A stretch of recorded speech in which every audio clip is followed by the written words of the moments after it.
बिस्मिल्लाहिर्रहमानिर्रहीम अस्सलाम वालेकुम। आज हम क्लास 9 एक्सरसाइज 17.3 में क्वेश्चन नंबर 5 करेंगे। क्वेश्चन है, construct a square equal in area to the rectangle whose adjacent sides are 4.5 centimeter and 2.2 centimeter respectively. Measure the sides of the square and find its area and compare with area of the rectangle. हमारे पास given है कि सबसे पहले हम एक rectangle बनाएंगे जिसके sides 4.5 centimetre और 2.2 सेंटीमीटर हैं। फिर इसके एरिया के बराबर एक स्क्वायर बनाएंगे और फिर दोनों के एरिया को हम कैलकुलेट करेंगे मैन्युअली और चेक करेंगे कि ये बराबर आते हैं या नहीं। सो सबसे पहले हम एक रेक्टेंगल बनाते हैं जिसका एक साइड 4.5 सेंटीमीटर गिवन है और दूसरा साइड हमारे पास गिवन है कि है 2.2 सेंटीमीटर। सो 4.5 सेंटीमीटर सबसे पहले हम एक लाइन सेगमेंट ड्रा करते हैं 4.5 सेंटीमीटर इस तरह 4.5 सेंटीमीटर एक लाइन सेगमेंट हमने ड्रा कर लिया। इसके बाद हम जानते हैं कि रेक्टेंगल में हर एक एंगल 90 के बराबर होता है। सो दोनों साइड पर हम 90 डिग्री का एंगल बना लेंगे। इस तरह 90 डिग्री का हमने एंगल बना लिया। इनको ज्वाइन कर लेंगे, इसको इस तरह ज्वाइन कर लेंगे।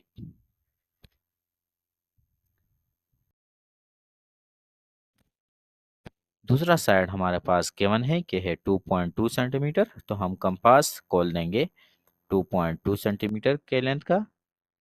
इस तरह 2.2 सेंटीमीटर के बराबर हम कंपास खोलते हैं इस तरह।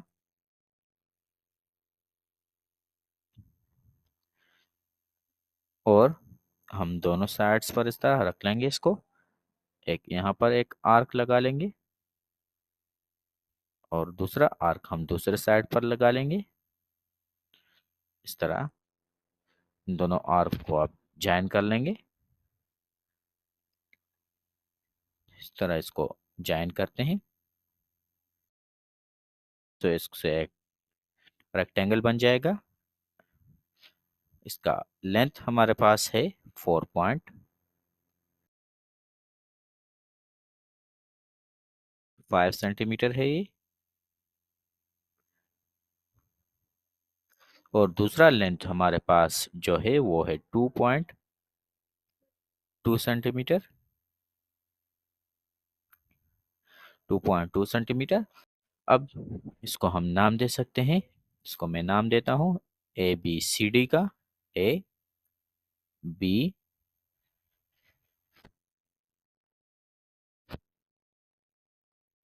C और D। सो इससे एक रेक्टेंगल बन जाएगा ABCD। अब इस रेक्टेंगल के एरिया के बराबर हमने एक स्क्वायर बनाना है।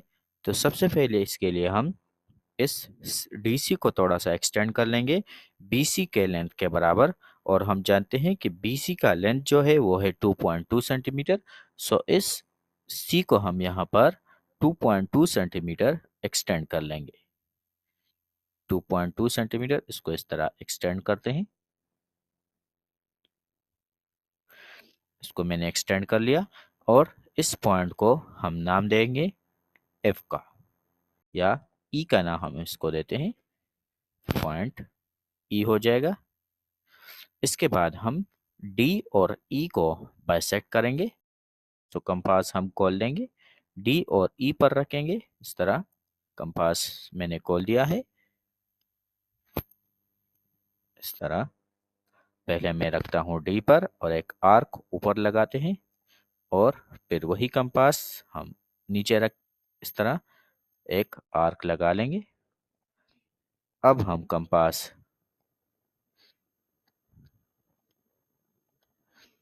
इसको हम D पर रखेंगे। यहाँ पर एक आर्क हम ऊपर लगाते हैं इस तरह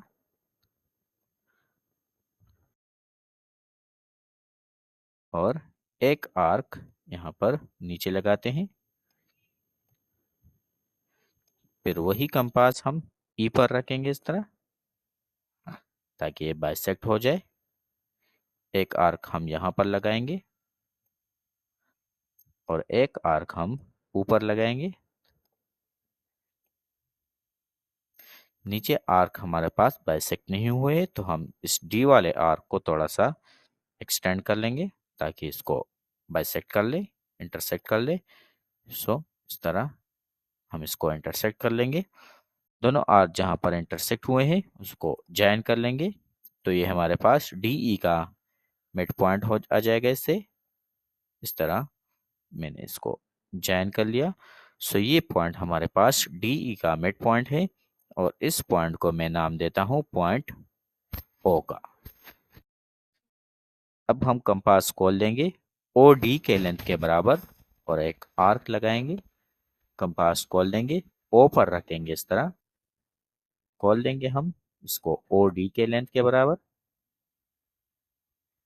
और एक सेमी सर्कल हम इस तरह बना लेंगे। इस तरह एक सेमी सर्कल बना लेंगे। सेमी सर्कल के बाद जो बी सी जो हमारे पास है इसको हम थोड़ा सा एक्सटेंड कर लेंगे ताकि ये एक इस सेमी सर्कल को इंटरसेक्ट कर ले। इसको मैं इस तरह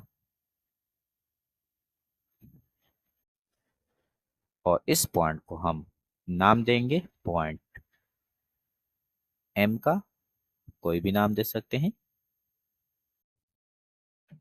तो सी एम हमारे पास स्क्वायर का एक साइड आ गया और इसी साइड्स के बराबर हम बाकी 3 साइड बनाएंगे with the help of compass.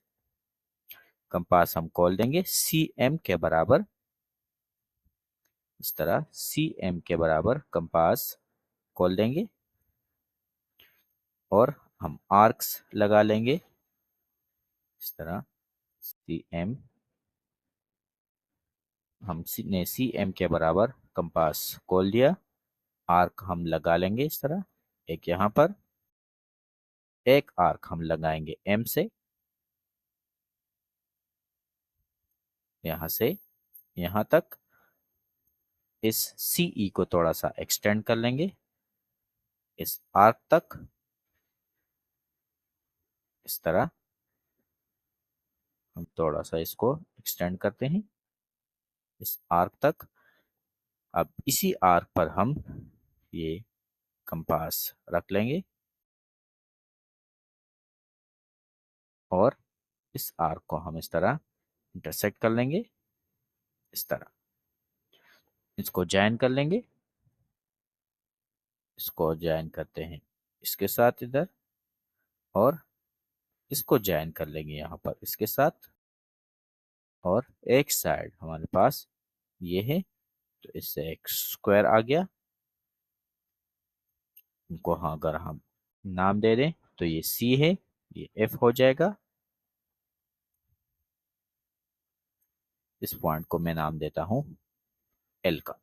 सो ये हमारे पास स्क्वायर बन जाएगा सी एफ एल एम, जिसका एरिया हमारे पास बराबर होगा इस गिवन रेक्टेंगल के।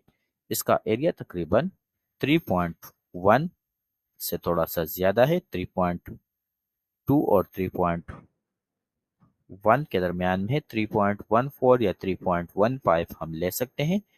सो इसका साइड आ जाएगा 3.14 या 3.15 इसके दरमियान। सो स्टेप ऑफ कंस्ट्रक्शन को हम देखते हैं। Draw a line segment AB is equal to 4.5 centimeter. Draw right angles at A and B. Draw two arcs of length 2.2 centimeter at center A and B. By joining, we get a rectangle ABCD. Produce DC to E such that measure of CE is equal to measure of BC. Bisect DE at point O. At center O and radius OD, draw a semicircle.